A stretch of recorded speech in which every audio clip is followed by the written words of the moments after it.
Former governor of Kano State and a presidential candidate of the New Nigeria People's Party. During the 2023 general election, Rabiu Musa Kwankwaso on Wednesday held a closed-door meeting with Governor of Oyo State, Seyi Makinde, in Ibadan.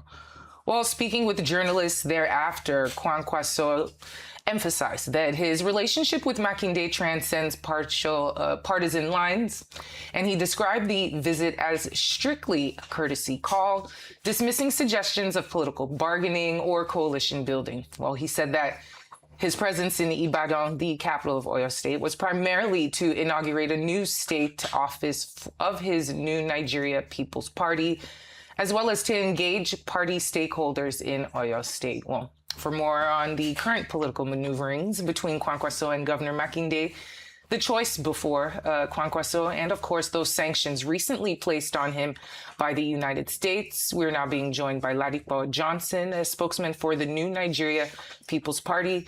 Thank you for joining us here on Newsday. Thank you for having me. Good afternoon.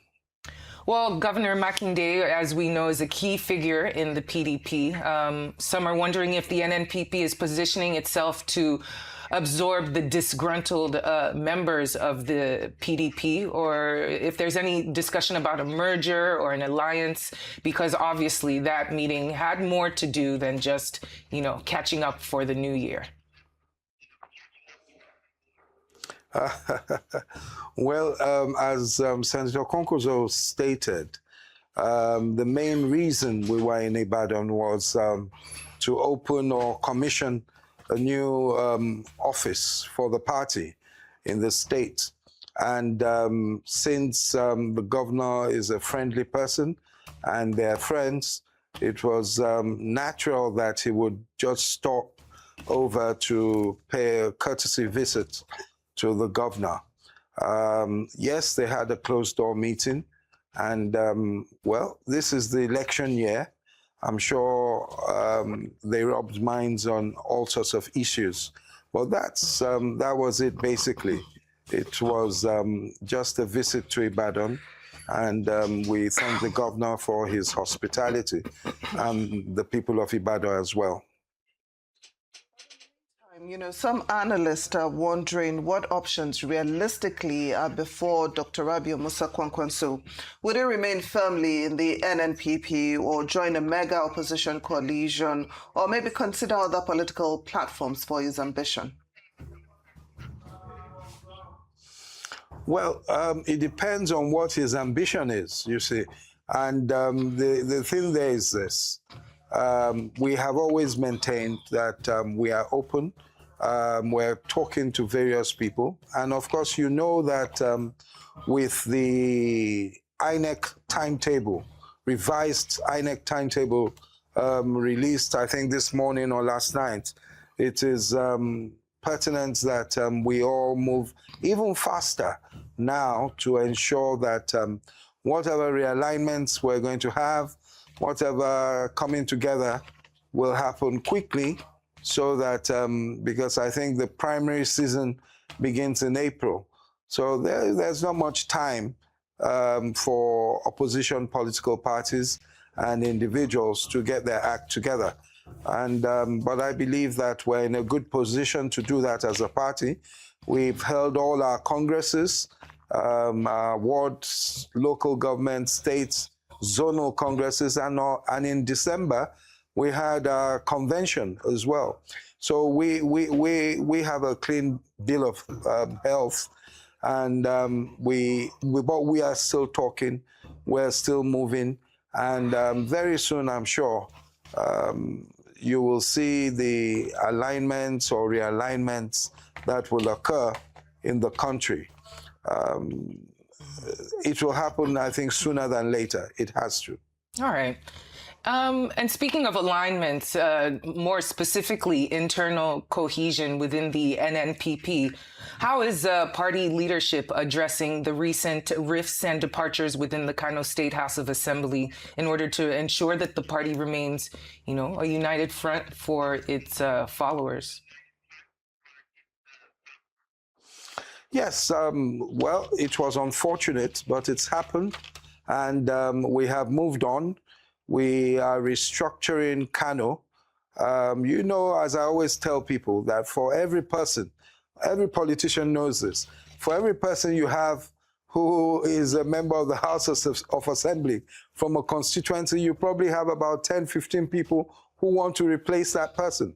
And in any event, the party or the caucus is bigger than the people you have in positions. So when you nominate commissioners or essays, or you have people elected to the House, there are many, many more who are within the party and who are within the caucus. And I'm pleased to say that in the caucus in Kano especially, we have a lot of young people. Most of the younger people are there. There are many of them that are the leaders that I meet and I'm meeting for the first time, because they're young, fresh faces who have decided to get involved in politics just to have a say in the direction this country is going in. So yes, that is happening. And around the country, as you saw, we went to open an office in Ibadan. We're spreading, we're doing our best to spread and to strengthen the base of the party. So that is what is going on now. And I'm sure we will be all right in Kano. And may I just say, now when it comes to Kano, it is not really about Senator Kwankwaso or about the Kwankwaso movement or the NNPP. It is about the people of Kano State. They are the ones who feel betrayed by the move of the governor, because they spent many, many years crying and working, and they worked hard for us to ensure that we defeated the APC. Yet the governor went back and gave it to them on a platter of gold. So that is the issue before the people. That's the issue before the people of Kano. It's not that it's the party or the Kwankwaso caucus. No, it is the people of Kano that are disappointed, and they're the ones that will have their say come the next elections. So I'd like us to talk about the rumored U.S. sanctions on your party leader, that's Dr. Kwankwaso.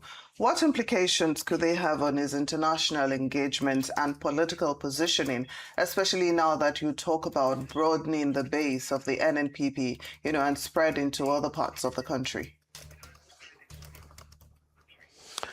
Well, very quickly, I think that the first thing is that they are proposed sanctions. They are not yet in place, and they will not be in place by God's grace.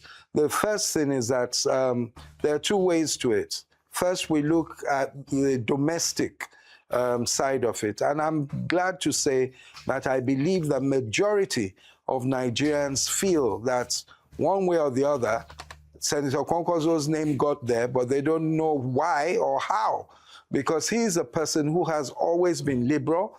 He suffered from the creation or the implementation of Sharia in Kano in 2000. He lost his re-election because they felt at that time that he was too slow in implementing the Sharia code, which didn't start from Kano.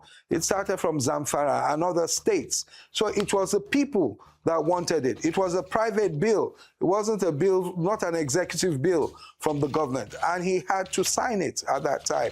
And he did, and I do not think, and if you look at the bill itself, has nothing to do with Christians, and it is a voluntary bill for Muslims. So that is that. But we do acknowledge that there's a misunderstanding about Sharia, especially overseas. And the misunderstanding has led them to believe that proponents of Sharia are the people responsible for trouble in the north central of the country, killing Christians and what have you. I'm a Christian, but I know that that is not the case.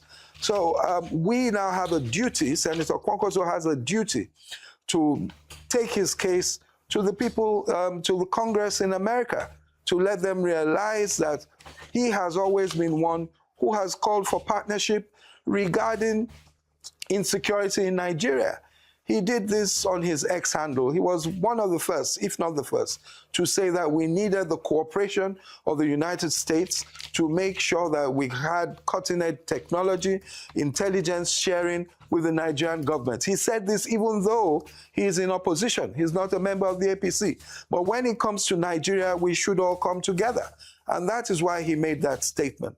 Now, whether or not Congressman Riley Moore misunderstood the statement on Senator Kwankwaso's X handle, we don't know. But Senator Kwankwaso now has to make representation to the United States and tell them that this is not me, because he's well known here. He was Minister for Defense.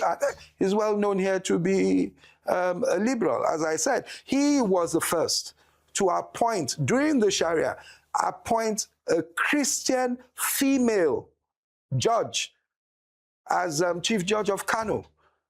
There are many things. His running mate was a bishop. He's a bishop. His running mate in 2003 is a bishop. So there are many things that he has done that run contrary to the fact that they say he is responsible for disturbing Christians or from stopping them from practicing their religion. That is not the case. That is not his person. But I believe that we're fine here in Nigeria. Most Nigerians realize that because they know his track record. But it behoves on us, on him, to let the Congress in America know. And it's not just because we're bowing down to Uncle Sam. No, that's not the reason. The reason is that internationally, it would be negative if it goes without him telling them the actual position of things and showing them who he is. Yes. And we say to them, please, let us know if he sponsored or did anything with people who are killing Christians and everything. That's the thing. Well, we will see how the situation plays out in the future. Once again, thank you for joining us here on Newsday. Ladipo Johnson, NNPP spokesman.